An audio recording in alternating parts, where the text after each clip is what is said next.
Hello everyone. आज हम देखेंगे कि टीनेजर्स इतने डिफ़िकल्ट क्यों होते हैं। हमने ऑलरेडी एक वीडियो बना रखा है टीनेजर्स का, कि हम उनको कैसे समझें। आज हम ये देखेंगे कि इतने डिफ़िकल्ट क्यों होते हैं। जब हम ये समझेंगे कि उनके साथ हो क्या रहा है, तो हम उनके बिहेवियर को भी हम समझ पाएंगे। तो उसको समझने के लिए हमें सबसे पहले जो है जिस चीज़ की ज़रूरत होगी ना, वो है कि उनको ब्रेन डेवलपमेंट जो है वो उसको समझने की ज़रूरत है।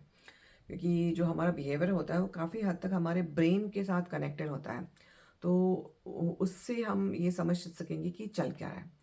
उसको समझने के लिए उनके पास्ट में उनको उनके बचपन में जाना ज़रूरी होगा।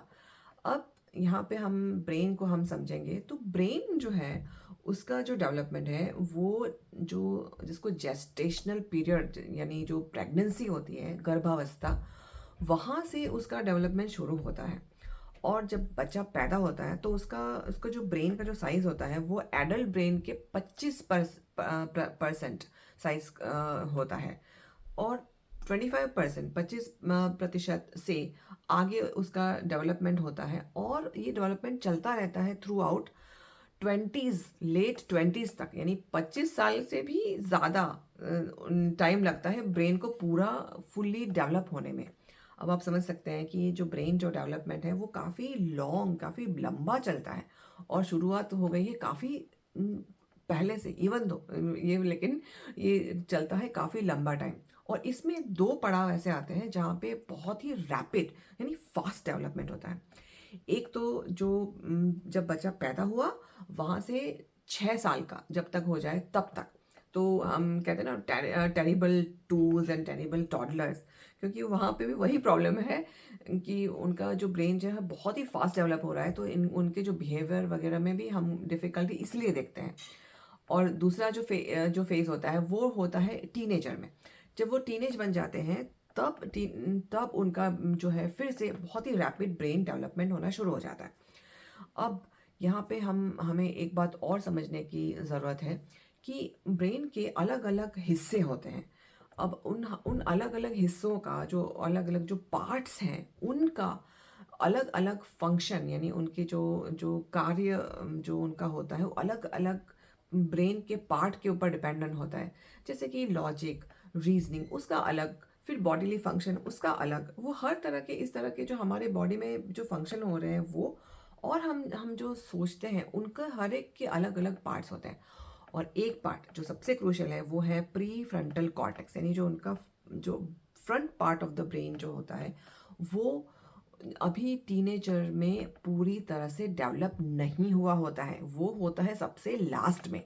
और ये जो है यही पार्ट रिस्पॉन्सिबल है logic, reasoning, decision making, executive thinking, यानी कि जो कॉम्प्लेक्स लेवल की जो हमें एनालिसिस जो करना होता है, उन सब से रिलेटेड जो जो पार्ट होता है वो होता है प्री फ्रंटल कॉर्टेक्स, जो कि अभी डेवलप नहीं हुआ है। इसीलिए जब बच्चे जो होते हैं टीनेज में ऐसे रिस्की बिहेवियर करते हैं, क्यों? क्योंकि उनका वो जो एग्जीक्यूटिव थिंकिंग का जो पार्ट है वो भी डेवलप ही नहीं हुआ है। इसीलिए अब हम क्या करें, पहले तो ये अंडरस्टैंडिंग आ गई कि हमें करना क्या है। अब हम देखते हैं एक्शन स्टेप्स। सो फर्स्ट, आप उनके साथ बैठ के आप उनको पहले तो उनको समझाइए कि ये बिहेवियर क्यों है।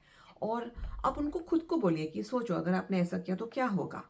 और अगर आप मान लीजिए कोई कहीं ऊंचाई से अगर आप कूद जाते हो तो क्या होगा, आपकी हड्डी टूटेगी या कुछ और नुकसान होगा, या कुछ आज कुछ जैसे लेट नाइट जाना है कहीं बाहर, तो उसके क्या क्या नुकसान है, क्या क्या हो सकता है, आप उनको बता सकते हैं कि भैया ऐसा करने से ऐसा हो सकता है, वैसा करने से वैसा हो सकता है। और आप उनको खुद को सोचने के लिए उनको आप एनकरेज कीजिए। ऐसा करने से दो चीज़ें होंगी। पहली बात, आप जो है बच्चों के साथ एक तो कनेक्शन बना रहे हैं, कम्युनिकेशन कर रहे हैं इसलिए।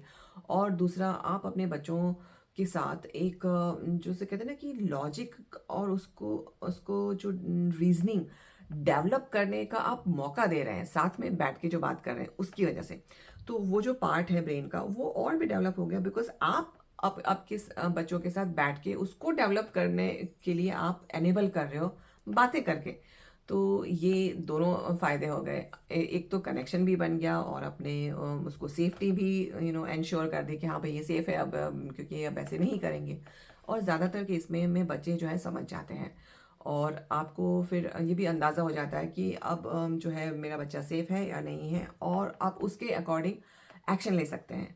तो ये आज के लिए बस इतना ही कि बच्चे क्यों ऐसा करते हैं। जब हमने अंडरस्टैंडिंग आ गई तो पहली बात तो एकदम पर्सनल मत लीजिए कि पता नहीं क्यों ऐसा कर रहे हैं, इतने बड़े हो गए हैं, क्योंकि इस एज में बहुत रैपिड डेवलपमेंट बॉडी का भी होता है। तो हो सकता है आपका बच्चा 6 फुट का हो, लेकिन आप जब बिहेवियर करते तो लगता है पता नहीं क्यों ऐसा कर रहे हैं, शायद मुझे ही परेशान कर रहे हैं। ऐसा नहीं है, उसको पर्सनली मत लीजिए, और उनके बिहेवियर को और आप अपने ट्रिगर को थोड़ा सा डिस्टेंस से आप देखिए कि नहीं, ऐसा नहीं है कि वो ऐसा क्यों क्यों कर रहा है, वो मुझे परेशान नहीं कर रहा है, वो बेसिकली अपने जो ब्रेन के जो डेवलपमेंट है वो भी उसको वो समझ नहीं आई है, इसीलिए ऐसा कर रहा है। उसका मेरे साथ कोई ऐसे मुझे ट्रिगर करने का उनका कोई जो है मकसद नहीं है, और कोई भी ऐसी मंशा भी नहीं है। तो ये सब जो अब हम ऐसे अपने माइंड को पहले तो खुद समझा लेते हैं तो हम शांत हो जाते हैं, और जब हम शांत हो जाते हैं और जब हम शांति से जब हम बच्चों से बात करते हैं तब वो सुनते हैं, स्पेशली टीनेजर के केस में बहुत इंपॉर्टेंट है।